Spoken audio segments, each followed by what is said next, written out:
పవన్ కళ్యాణ్ గారిని మాట్లాడవలసిందిగా కోరుతున్నాను.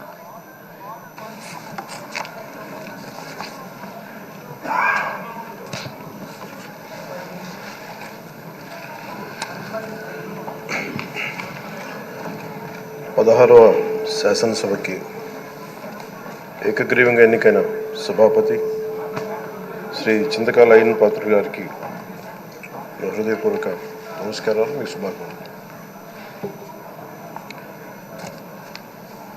ఇది నేను మొదటిసారి అసెంబ్లీలోకి అడుగు పెట్టడం. ఇలాంటి సుదీర్ఘ రాజకీయ అనుభవం ఉన్న దాదాపు 7 సార్లు ఎమ్మెల్యేగాను, ఒకసారి పార్లమెంట్లో అడుగుపెట్టిన మీకు, Panchayati Raj, technical education, forest, R&B అనేక మంత్రిత్వ శాఖల్ని సమర్థవంతంగా నిర్వహించిన మీకు ఈ సభాధ్యక్షుడు, ఈ స్పీకర్ స్థానంలో కూర్చోవడం నాకు చాలా ఆనందంగా ఉంది. ఇన్ని దశాబ్దాలు ప్రజలు రాజకీయ జీవనంలో ఇన్ని దశాబ్దాలు ప్రజలు మీ వాడి వేడి చూశారు. మీకు కోపం వస్తే ఋషికొండను చెక్కినట్టు ప్రత్యర్థులకి పదునైన ఉత్తరాంధ్ర యాసలో గుండు కొట్టేస్తారు. ఒకటే బాధేస్తాం సార్, ఇకపైన మీకు తిట్టే అవకాశం లేకపోవడం. కానీ ఇక మీద సభలో ఎవరు తిడుతున్నా దాన్ని ఆఫ్ చేసే బాధ్యత మీ చేతిలోనే ఉంది. మీరే మైక్ ఆఫ్ చేయాలి. అంటే మా చిన్నప్పుడు నేను చూసేవాడు, ఒకసారి అల్లరి చేసే అబ్బాయిని క్లాస్ లీడర్ చేసేవాడు చిన్నప్పుడు మా స్కూల్లో. కానీ ఇన్నాళ్ళు ప్రజలు మీ వాడి వేడి పలుకులు, మీ ఘాటైన వాగ్దాటి చూశారు. ఈ రోజు నుంచి రాష్ట్ర ప్రజలు మీ హుందాతనం చూస్తారు. డిబేట్స్ వెనకాల దాక్కుని సంస్కారహీనమైన భాషలని, భావాలని రకరకాల మాధ్యాల్లో విరజిమ్ముతూ ఉంటారు. దాని నియంత్రణ మీ ఆధ్వర్యంలో ఇక్కడి నుంచే మొదలవ్వాలి. ఇందాక సభానాయకులు, గౌరవ ముఖ్యమంత్రి శ్రీ చంద్రబాబు నాయుడు గారు చెప్తారు, ఆడబిడ్డలు ఏ విధంగా నలిగిపోయారు ఈ రాష్ట్రంలో గత 5 సంవత్సరాల్లో. చిన్న లేదు, పెద్ద లేదు, ఎవరని లేదు. ఎవరన్నా సరే ఒక మాట మాట్లాడితే వాళ్ళు వ్యక్తిగతంగా దూషణ, సోషల్ మీడియాలో వాళ్ళని క్యారెక్టర్ అసాసినేట్ చేయటం, వాళ్ళు పెద్ద నాయకులు కావచ్చు, కార్యకర్తలు కావచ్చు, లేదా వాళ్ళకి ఎదురు తిరిగి ఒక ఒపీనియన్ చెప్పి ఎవరైనా సగటు మనిషి కూడా కావచ్చు, అది ఇక్కడతో ఈ రోజు నుంచి ఆగిపోవాలి అధ్యక్ష. అది మీ ఆధ్వర్యంలోనే మొదలవ్వాలి. గత ప్రభుత్వం తాలూకు సభ జరిగిన విధానం చూస్తే ఈ వ్యక్తిగత దూషణ ఇవన్నీ చాలా ఇబ్బంది పెట్టే ప్రజలు. ఈ రోజున వాళ్ళకి 11 సీట్లకు పరిమితం అయ్యారు, ఈరోజు లేరు, ధైర్యం లేదు వాళ్ళకి. విజయాన్ని తీసుకోగలిగారు కానీ ఓటమిని కూడా ధైర్యంగా కూర్చుకునే వాళ్ళకి స్థాయి లేదు, వాళ్ళకి పారిపోయారు ఇక్కడి నుంచి. భావంలో ఉండే తీవ్రత భాషలో ఉండాల్సిన అవసరం లేదు. భాష మనుషుల్ని కలపడానికి కానీ విడగొట్టడానికి కాదు.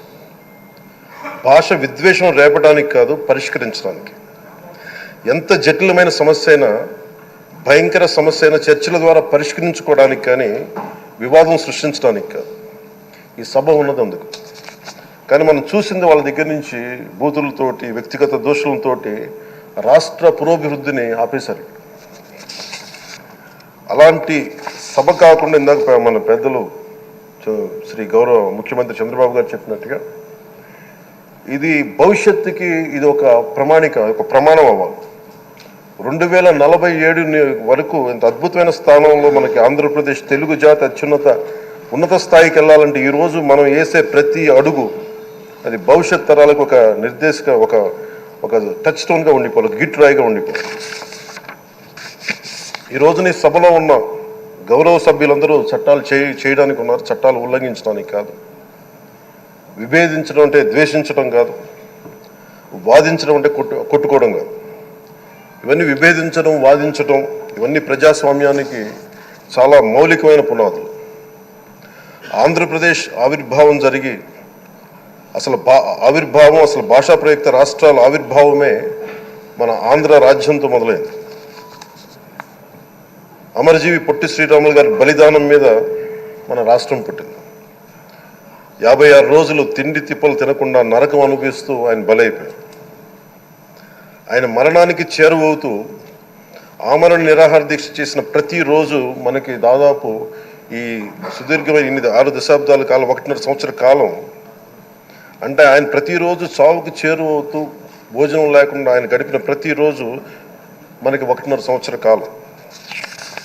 అలాంటి నేపథ్యంలో అలాంటి మహోన్నతుడు శ్రీ పొట్టి శ్రీరాములు గారి త్యాగాన్ని కనుక మనం ఈ సభలో ప్రజా సంక్షేమం కోసం మాత్రమే చర్చలు జరగాలి, వాదోపవాదాలు హద్దులు దాటకుండా ఉండాలి, వ్యక్తిగత దూషణకి తావివ్వకుండా ఉండాలి. అలా కాకుండా గత ప్రభుత్వం లాగే ఈ సభని తిట్లకి, బూతులకి, కొట్లాటకి వాడితే ప్రతి నిమిషం పొట్టి శ్రీరాములు గారి బలిదానాన్ని అవమానం చేసినట్టే. ఒక గొప్పవాడు, ఒక మహానుభావుడు బతికినప్పుడు మాత్రమే కాదు, చనిపోయిన తర్వాత కూడా కొన్ని తరాలు ఉపయోగపడతారని నిరూపిస్తారు.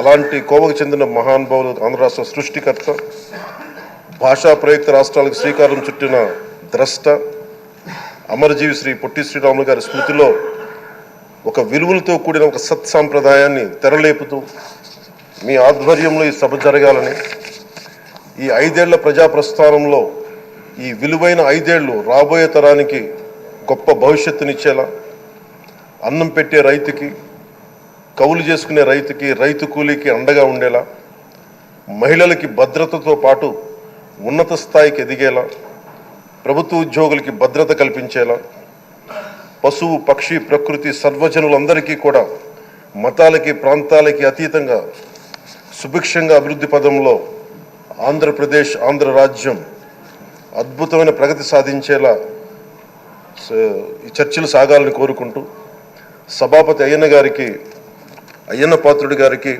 మీ ఆధ్వర్యంలో ఈ సభ ఒక సరికొత్త సాంప్రదాయానికి, సత్సాంప్రదాయానికి ఇది తెరతీయాలని కోరుకుంటూ మీకు మరోమారు శుభాభినందనలు తెలియజేసుకుంటాను. గౌరవ మంత్రి